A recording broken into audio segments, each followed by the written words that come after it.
Let's talk about the law in war.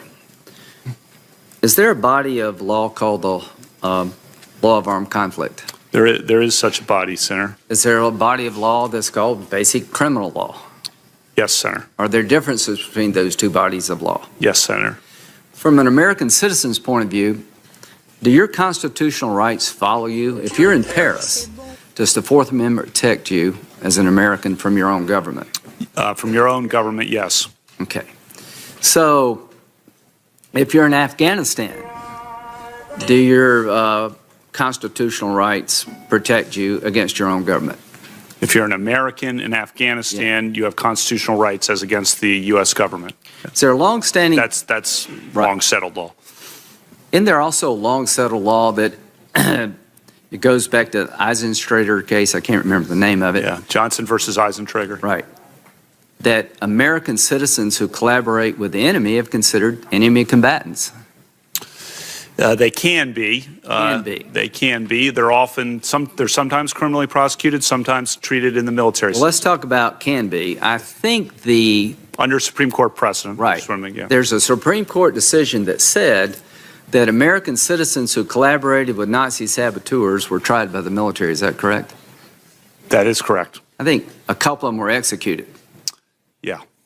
So if anybody doubts, there's a long-standing history in this country that your constitutional rights follow you wherever you go, but you don't have a constitutional right to turn on your own government, collaborate with the enemy of the nation.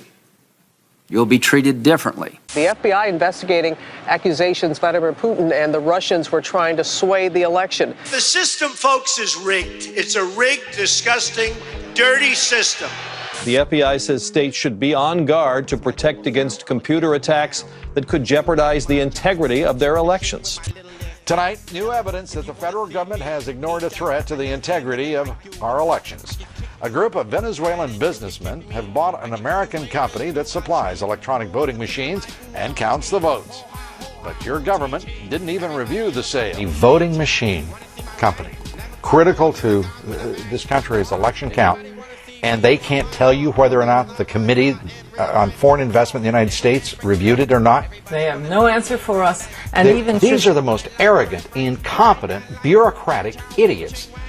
Smartmatic, based in Boca Raton, provides voting machines in local elections in the United States, like this election in Chicago in March. But Smartmatic has only 5 to 7 people working in Boca Raton, Florida. Smartmatic is a labyrinth of international holding companies owned by Venezuelan businessmen. The Smartmatic and other voting machine companies are private companies. They have proprietary software they can call a trade secret. Electronic voting experts with extensive experience say it's nearly impossible to verify if a proprietary system is tamper-proof.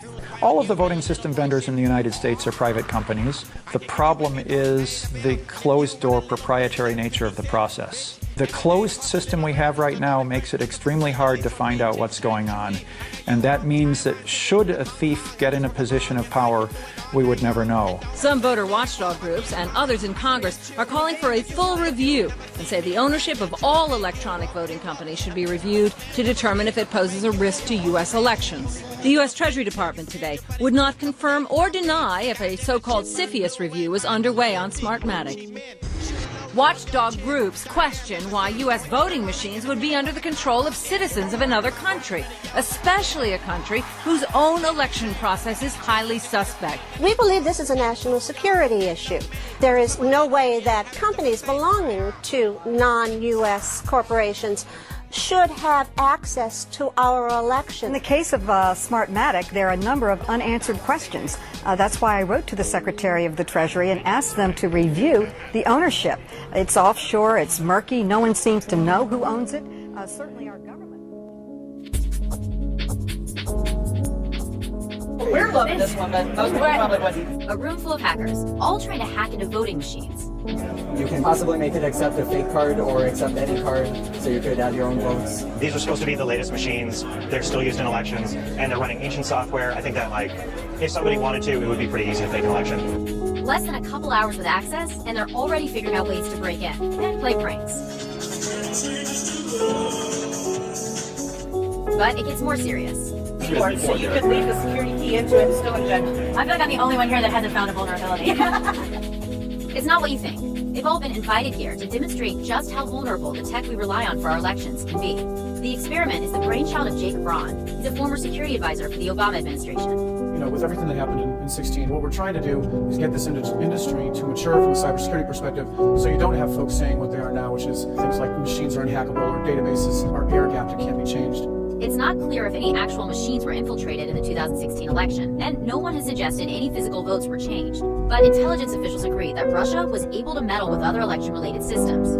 This inspired Braun and the organizers of this year's DEF CON hacking conference to collect over 30 pieces of voting-related equipment, including voting machines and a mock elections office, and tell a group of hackers to try any means necessary to break into and reverse engineer them. And it didn't take long. Several were compromised within the first hour and a half. So if you're a voter in America, we're likely hacking the machine that you vote on. There's a few dozen of these machines and also electronic poll books. In some states, people check in on an electronic device as opposed to a paper book. How you cast your vote varies from district to district. Some places use this machine, some places use that one. Some counties only vote on paper ballots, but almost all of these machines are still in use somewhere in the United States. Some of the hacks might not work if your district has updated the software on the machines, although many don't. We can go ahead and hack this lock within 10 seconds.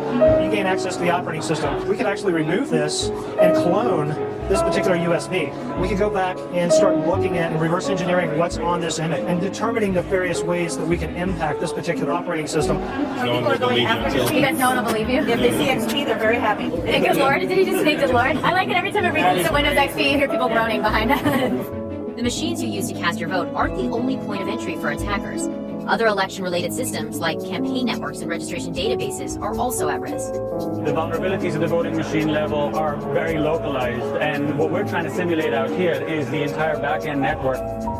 There's a lot of mischief these guys can do without ever actually having to physically get access to a machine. If they were just to go in and mess up the voter file, you could have millions of people showing up at the wrong precinct, or showing up at the right precinct, but the name's wrong in the poll book, and then all of a sudden, now they don't know where they need to go.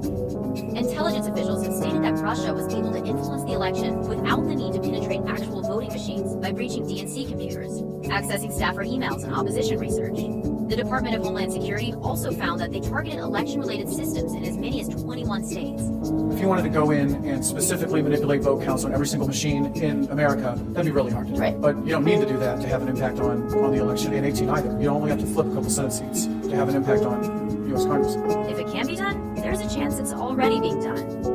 If a nation state, a criminal organization, if they would start doing this, they would have stolen databases, they would have stolen machines, they would have manuals, they would have studies. Right. They have started with nothing a few hours ago. The uphill battle they have fought to get where they are is incomprehensibly more difficult than what real criminal would need to do. Do you think that nation states, real criminals, already have an idea of some of the vulnerabilities that are being discovered today? Absolutely.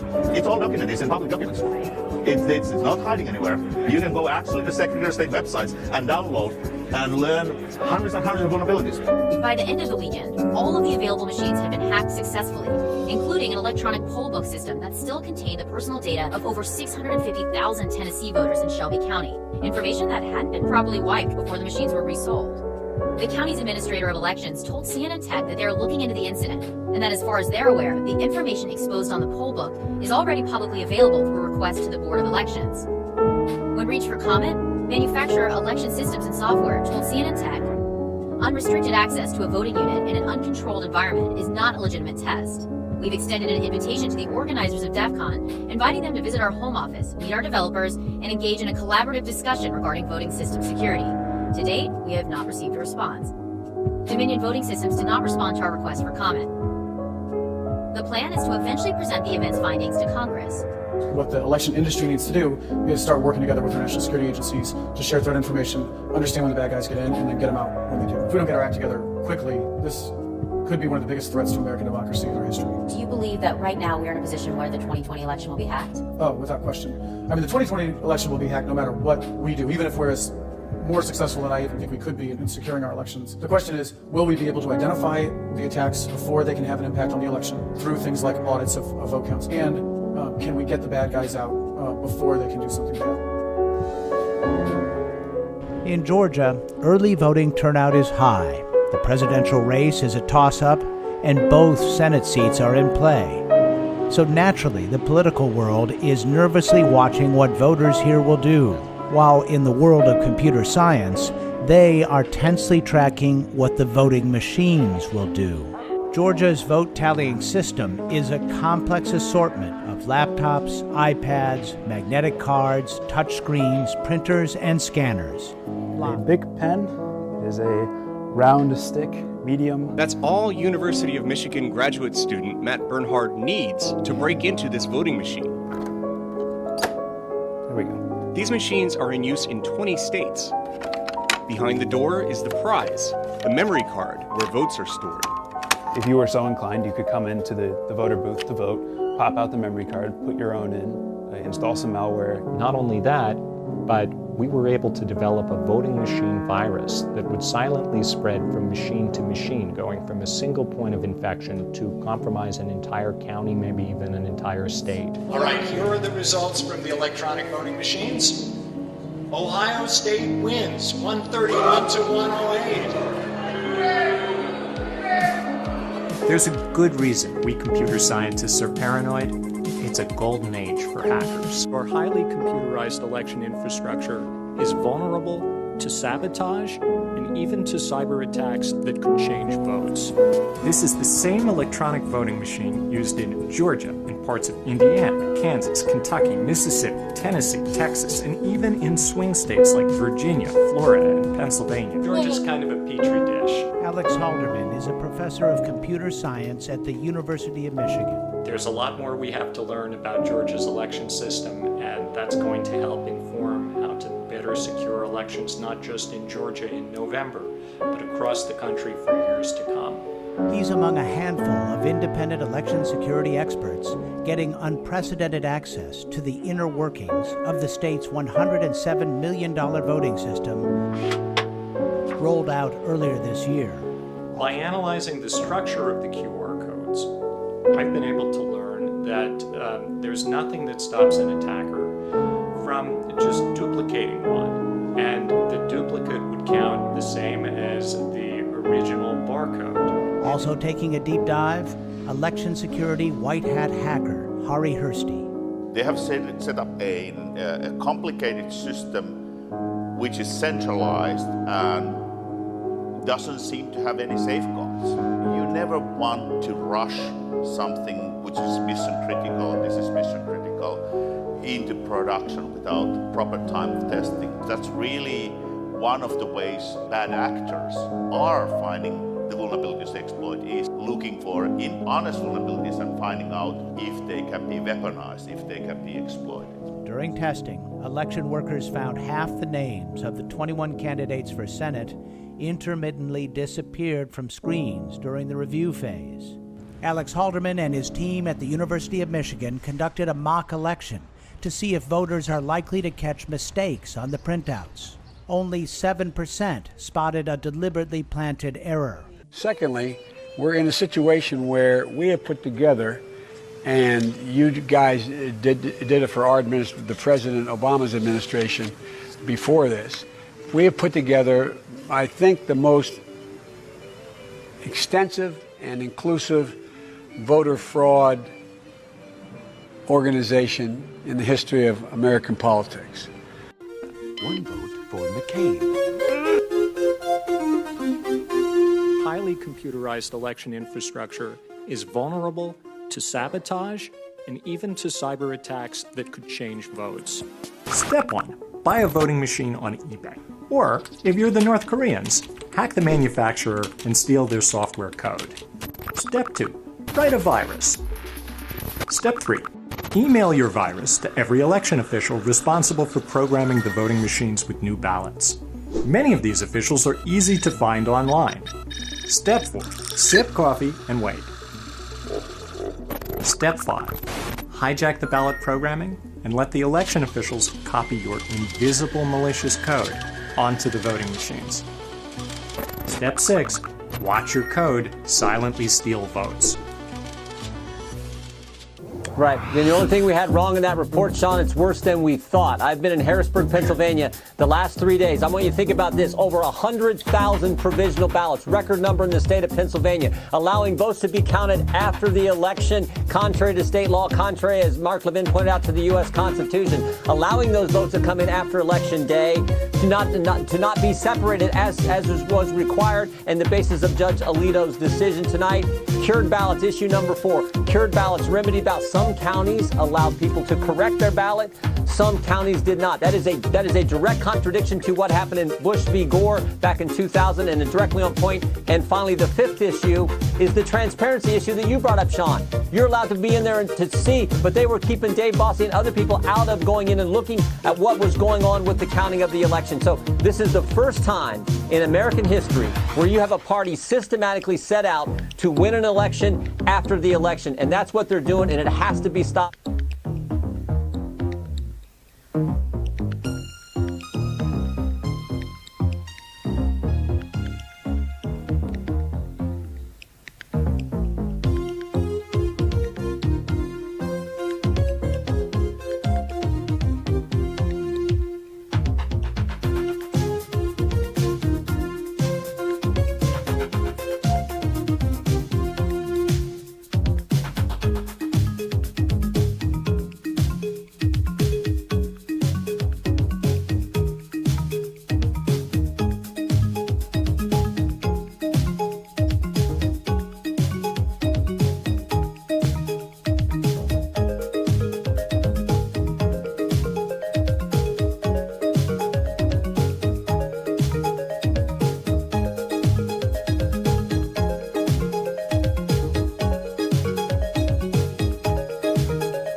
If I wouldn't have seen this with my own eyes, I don't think somebody would be able to convince me. Dr. Hugh Thompson and Harry Hursty believed that they could change vote totals without being caught. Hugh tried hacking GEMS, the computer's vote counting program. He used an election held at a local high school. Nadia Smith had come in second with 322 votes. They decided to make her the winner. So I go into this election file, and if I do, I'm asked for a password, and I have no idea what the password is. But Hugh had written a program that automatically looked for Nadia's vote total and then changed it to 5,000. When they called up the results page, Nadia had won, but the computer showed no evidence of fraud. It does give me great concern over the failure of the system to realize that you can slide by and come around through another direction and bypass the password. But Hugh could have been caught if the final totals on GEMS were checked against the original printed out results.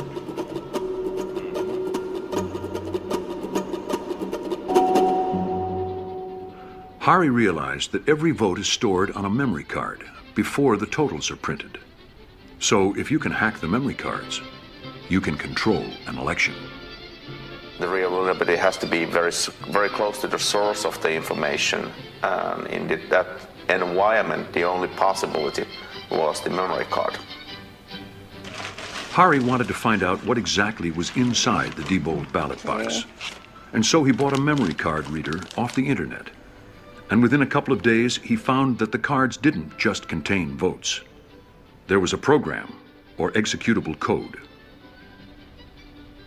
So it's a very simple process. You just add the card in, you run the rewrite program, tell where to find the scanner, and tell exactly what file you want to be put in, and off it goes.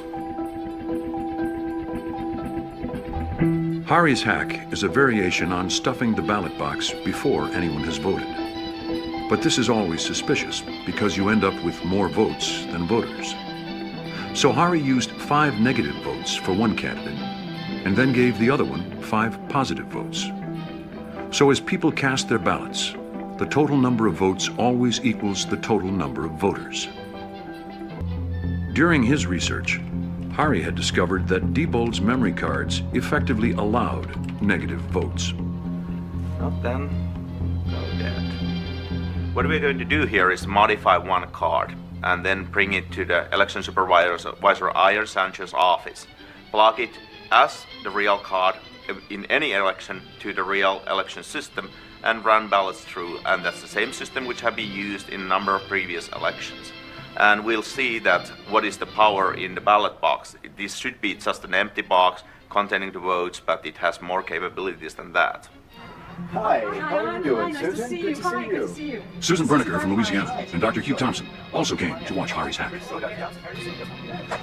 Always good to see you. Always good to see you, Kathleen. Come on in. Well, let me tell you what we're going to do today. We have constructed a mini election, but Harry Hersey, as you have served as a technical advisor of how to do this, we're going to ask you to remain outside. After you, let me introduce you to my election staff. To ensure that we've not prepared some sort of a device that has been pre-rigged, pick the number, and then we'll grab that unit, and that will be the device that we will count the ballots on. I just feel like this is the one. Okay, and the winner is unit 15191. What we have here is a programmed optical scan ballot. There is only one question on this ballot. Can the votes on the Diebold system be hacked using the memory card? I have only touched the memory card, not the other parts of the Diebold election system, which is going to be used today. Only the memory card. I can certainly speak for myself and Harry, and that we're going to vote yes. All right, then let's have the rest of us vote no. 2 individuals, Hugh and Harry, will be voting yes. The rest of us will be voting no. And then we'll scrutinize the ballots afterwards to ensure that is indeed the mark. I will say that I'm wrong and Diebold is right, and I'm going to say no, they cannot be hacked. It's impossible. So I vote no. I'm going to feel myself voting. I'm going to mark this ballot no. Dr. Thompson? I am going to mark this ballot yes. I've seen some pretty concerning things. Well, it's down to you. You're the last voter, Harry. All right, I think it could be. So I vote for yes. You will be the second yes. All right, here's the memory card I have touched. Okay, now this is the only piece of Diebold equipment that you've used. That's correct. Well, thank you. Let me take your ballot. This card will go into this slot. The next activity that the election worker does on the morning of the election is turn the machine on, making it live to receive votes. When you do that, this machine will produce what is called a zero total tape. The machine is going through a self-test analysis, and then it will spontaneously turn on. This is Harry's card that is telling us that there are 0 votes stored in the memory. Okay, let me get the ballots. Let's insert a yes ballot. We're going to put in another no. 7. And the last no ballot, 8. Placing the enter card in this device and telling it to turn off its counting function and do its reporting function will now cause the voting machine to print out a tape reading the number of votes that it had just read.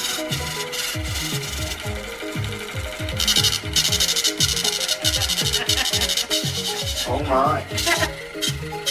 Oh no! What is it? 7 yes, 1 no. Oh my god! Oh my gosh. Listen. Here's the tape. 7 people said it could be hacked, and we put through 6 and 2. 6 no's and 2 yes. Oh my gosh, do you know what this was? How do we know that Harry didn't just change the report and the votes themselves on the memory card are still correct? If that was the case, when they go into jams, the results would be different, isn't that right? I mean, the only way to know that is to read them into jams and to check the vote totals. Should we do that? I think we should, because I want to confirm for my own analysis, is this just a superficial... Right, that's a good question. Did we just change the words on this paper? And we will upload this memory card.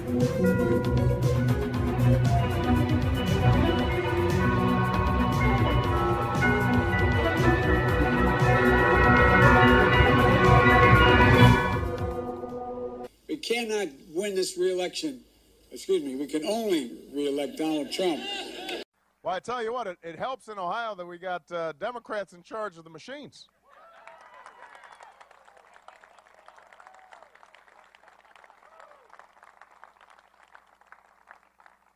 I come from Chicago, so I want to be honest. It's not as if it's just Republicans who have monkeyed around with elections in the past. Sometimes Democrats have too. You know, whenever people are in power, that's why we need paper trails on these new electronic machines so that you actually have something that you can hang on to after you've punched that letter. Make sure that it hasn't been hacked into. Biden cannot steal his elections. We are not Venezuela. Get this clear, Democrats. We are not going to allow fraud in our country. Never. What we see happening, this kind happened in Venezuela. They stole the election. The machines were tampered. And here where we are right now, Venezuela, Americans, you don't want a life in Venezuela. We want our freedom and the right to a correct life and education and health insurance. Venezuela now has nothing because Maduro took over. How? He stole the elections with the Dominion machines. We can't allow this to happen in the United States. We own this to our kids. We own this to our generations. We need to stop that right now. If we don't do it, we lost our nation. We can't allow this to happen. It's not about who you belong to. It's not about Democrats. It's not about Republicans. It's about being an American citizen and fight for our rights, for our and for our kids.